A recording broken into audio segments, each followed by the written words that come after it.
తెలంగాణ ఆడపడుచులందరికీ కూడా పేరు పేరున నమస్కారాలు. మీ అందరి ఆలోచనలతో మీరు ఎంపిక చేసిన కలర్స్, మీరు ఎంపిక చేసిన డిజైన్స్తో మరి ఇందిరమ్మ బర్త్డే సందర్భంగా మన ముఖ్యమంత్రి రేవంత్ రెడ్డి గారు, సహచర మంత్రులు రాష్ట్రంలో మరి ఈ యొక్క చీరల పంపిణీ కార్యక్రమాన్ని ప్రారంభించడం జరిగింది. ఈ చీరలను చూసి ప్రతి ఆడబిడ్డ సంతోషపడుతుంటే సహజంగానే మీకు తెలుసు, ఆడబిడ్డలు సంతోషపడితే మరి బీఆర్ఎస్ నాయకులు, కల్వకుంట్ల కుటుంబం కళ్ళల్లో నిప్పులు పోసుకుంటుందని. అందుకనే మరి ఈ చీరలు బాగలేవని, లేదా ఎలక్షన్ల కోసమని, లేదా కొంతమందికే ఇస్తున్నారని ఏదేదో తప్పుడు కూతలు కూస్తున్నారు. అయ్యా, మీ చీరలు బాగున్నాయా, మేమిచ్చిన చీరలు బాగున్నాయో రాష్ట్రంలో ఉన్న ప్రతి మహిళకు అర్థమై గుండెలకు కత్తుకొని ఫోటోలు దిగి పెడతా ఉన్నారు. అది మీకు పాపం భయం అనిపిస్తుంది. మేము ఈ చీరలకు ఆర్డర్ ఇచ్చి దాదాపుగా 1 year కావస్తుంది. ముఖ్యమంత్రి గారు కన్న కళ ఏంటిదంటే 1 కోటి మంది మహిళల్ని కోటీశ్వర్లను చేయాలి. 1 కోటి మంది మహిళలు కావాలి అంటే మరి 1 కోటి మంది మహిళలను మహిళా సంఘాల్లో చేర్చాలనే లక్ష్యంతో ఈరోజు ఇచ్చిన 67 లక్షల చీరలు సరిపోవట్లేదని ఇంకా 33 లక్షల చీరల వరకు మరి మళ్ళీ ఆర్డర్ ఇవ్వడం జరిగింది. దాదాపుగా అంటే పూర్తిగా కోటి మందికి. దీన్ని నిస్సిగ్గుగా మరి హరీష్ రావు లాంటి ఒక నాయకుడు, అబద్ధాలకు కేరాపు హరీష్ రావు, నేను ఎప్పుడో చెప్పిన కదా, అబద్ధాలకు నిలువుటొద్దామని. మేము 67 లక్షలకు ఆర్డర్ ఇచ్చిన 67 లక్షల చీరలు రాష్ట్రంలో పంపిణీ జరుగుతున్నది. అది గ్రామీణ ప్రాంతంలో ఒకసారి, మరి పట్టణ ప్రాంతంలో మరొకసారి. ఎందుకంటే చేనేత కార్మికులు ఏదో మేము దుబాయ్ నుంచి లేదా సూరత్ నుంచి కిలోల కొద్ది తీసుకొచ్చిన చీరలు కాదు. చేనేత కార్మికులు వాళ్ళు స్వయంగా నేర్చిన చీరలు మేము అక్కడే ఆర్డర్ ఇచ్చినాం కదా. మీకు చిత్తశుద్ధి ఉంటే కేటీఆర్, హరీష్ రావు, కవితమ్మ ముగ్గురు పోయి సిరిసిల్ల కార్మికులతోటి మాట్లాడి ఇక్కడ రాష్ట్ర ప్రభుత్వం నుంచి ఎన్ని చీరలకు ఆర్డర్ ఇచ్చిండ్రు, ఎప్పుడు అయింది అని ఒక్కసారి తెలుసుకోండి. తర్వాత గతంలో 60 ఏళ్ళు దాటితే మహిళా సంఘాలలో ఉండకూడదనే నిబంధన ఉండే. ఇప్పుడు దాన్ని కూడా తీసేసి దాటిన వాళ్ళని కూడా సంఘంలోకి తీసుకుంటున్నాం. కాబట్టి మహిళా సంఘంలో ఉన్న సభ్యులకు ఇచ్చుకుంటూ మహిళా సంఘంలో 1 కోటి మందిని చేర్చాలి. కాబట్టి ప్రతి మహిళకి ఇచ్చి సంఘంలో చేరండి అని చీర పెట్టి మేము సంఘంలోకి ఆహ్వానిస్తున్నాం. ఇక్కడ ఏం తప్పు కనపడ్డది? నీ తప్పు నేను చెప్తా.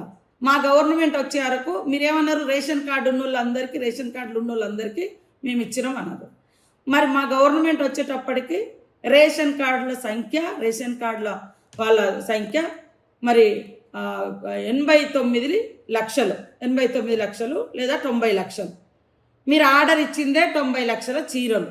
మరి మిగతా దాదాపుగా 50,000 చీరలు ఎవరు తీసుకున్నారు, ఎవరికి పంచుకున్నావు? దీంట్లో కూడా మీరు తెచ్చిందే కిలోల లెక్క. చాలని ముట్టుకుంటే పనికిరావు అని వాళ్ళు చేన్లలో కట్టుకున్న చరిత్ర. ఇవాళ మేము ఇచ్చిన చేన్లలో కట్టుకోవడం కాదు. మీలాంటి దుష్టబుద్ధితోటి, మీ కార్యకర్తలతోటి, మీ లీడర్ల భార్యలతో కొన్ని తప్పుడు ప్రచారాలు చేయవచ్చు. కానీ అక్కలారా చెల్లెరారా ఆలోచించండి. మీకు నిజంగా ఈ చీర నచ్చలేదా? ఇది ఎంపిక చేసినటువంటి మహిళా సంఘం సభ్యులను కూడా మేము తీసుకొస్తాం. ఇవాళ ఎలక్షన్ల కోసమని కూడా అంటాడు, లేకుంటే ఏదో పార్టీ కోసం అంటాడు. అరే, నువ్వు బతుకమ్మకి ఇచ్చుకున్నావయ్యా, అది కూడా 2017 నుంచి ఇచ్చినవు. నువ్వే 2014 నుంచి మొదలు పెట్టలే. మేము రాష్ట్రంలో మహిళా సంఘాలను ఆర్థికంగా బలోపేతం చేయాలి. మహిళా సంఘం అనేది ఒక సామూహిక బంధాన్ని ఏర్పరిచి ఆర్థికంగా బలోపేతం చేసే సెర్ప్ సంస్థ అనేది పేదరిక నిర్మూలన.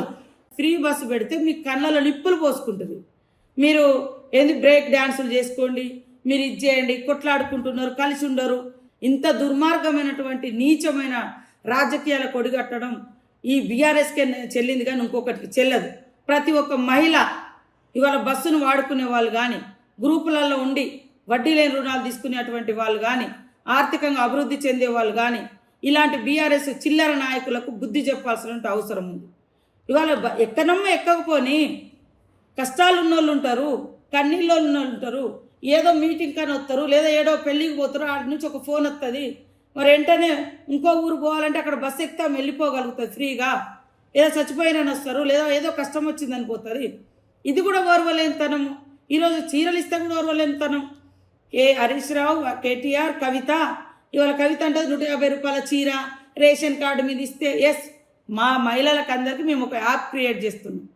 వాళ్ళు ఎవరు, ఎక్కడ, వాళ్ళకి ఏం పేదరికమైంది, వాళ్ళు ఏం లోన్ తీసుకున్నారు, వాళ్ళకి చీర వచ్చిందా లేదా, వాళ్ళకి ఎన్ని లక్షల లోన్ వచ్చింది, ఎంత రుణం బీమా మాఫీ అయింది, ఎవరైనా చనిపోయిన వాళ్ళకు మేము 10 లక్షల ఇన్సూరెన్స్ కూడా ఇస్తున్నాం యాక్సిడెంటల్గా.